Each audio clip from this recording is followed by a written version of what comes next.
Assalamualaikum warahmatullahi wabarakatuh. Halo teman-teman semua, perkenalkan saya Muhammad Ubaidillah, mahasiswa semester 3 dari Universitas Dian Nusantara atau Undira.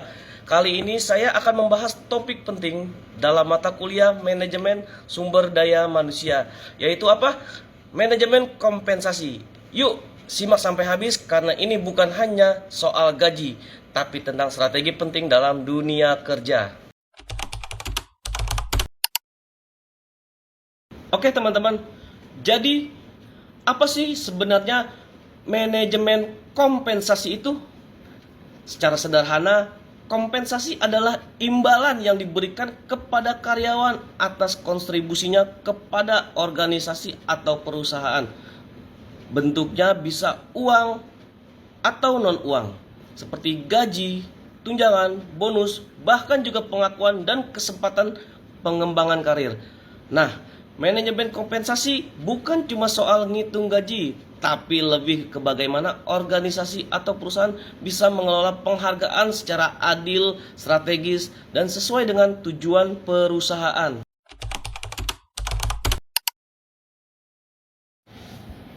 Lalu apa sih tujuan dan komponen kompensasi itu?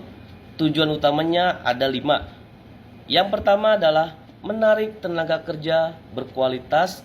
Lalu yang kedua, mempertahankan karyawan berprestasi. Yang ketiga, meningkatkan motivasi dan kinerja. Yang keempat, mendorong perilaku yang sesuai dengan tujuan organisasi atau perusahaan. Lalu yang kelima, tentu saja menjamin keadilan di dalam dan di luar organisasi. Lalu komponennya sendiri terdiri dari gaji, yaitu bayaran tetap. Yang kedua, tunjangan seperti kesehatan, BPJS, dan transportasi. Intensif, misalnya bonus dan komisi. Lalu benefit, contohnya cuti dan fasilitas kerja. Dan yang nggak kalah penting, kompensasi non-finansial seperti pelatihan atau fleksibilitas kerja.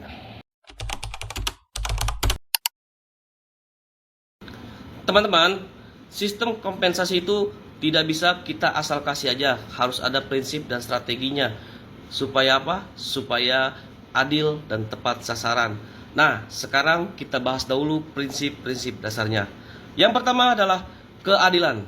Artinya apa? Gaji dan tunjangan harus sesuai dengan tanggung jawab dan posisinya masing-masing. Jangan sampai ada yang kerjanya berat tapi digajinya lebih rendah dari yang kerjanya ringan. Hal tersebut dapat membuat konflik antar karyawan. Lalu yang kedua, kelayakan. Kompensasi harus disesuaikan dengan kondisi keuangan perusahaan. Kalau maksa kasih gaji tinggi tapi perusahaan malah rugi, ya ujung-ujungnya bisa bangkrut. Lalu yang ketiga, transparansi. Karyawan harus tahu kenapa mereka dapat kompensasi sekian.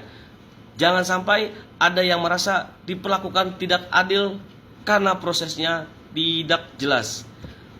Lalu yang terakhir adalah konsistensi dan kompetitif. Konsisten artinya aturan berlaku sama untuk semua. Sedangkan kompetitif artinya adalah perusahaan harus berani bersaing dengan gaji dari perusahaan lain agar tidak ditinggalkan karyawan. Strategi kompensasi. Gimana sih cara nentuin sistemnya? Yuk kita bahas satu persatu.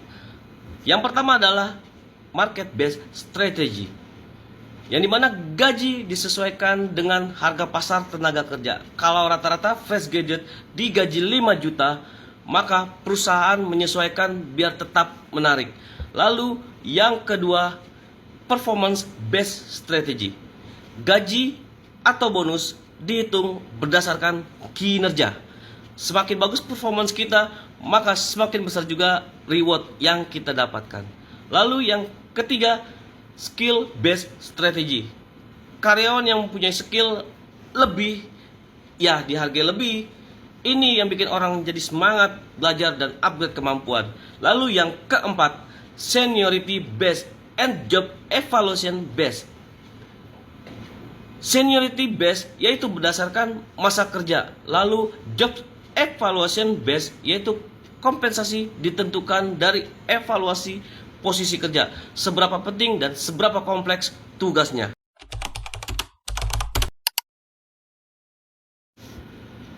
Kinerja, hukum, dan tantangan kompensasi. Kompensasi juga berkaitan erat dengan kinerja karyawan. Makanya banyak perusahaan yang menerapkan sistem KPI atau MBO sebagai dasar pemberian insentif. Tapi ingat, semua ini harus sesuai hukum. Contohnya, Undang-Undang Ketenagakerjaan di Indonesia mengatur tentang upah minimum, lembur, BPJS, dan lainnya. Lalu tantangannya juga banyak, mulai dari perubahan pasar tenaga kerja, keterbatasan anggaran, sampai harapan karyawan yang kadang tidak sesuai dengan realita. Belum lagi soal inflasi dan daya beli yang bikin perusahaan harus terus menyesuaikan.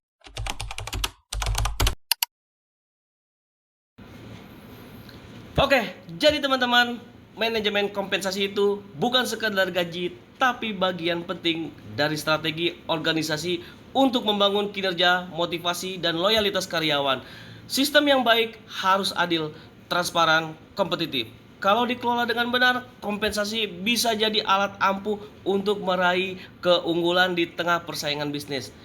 Terima kasih sudah menyimak video ini.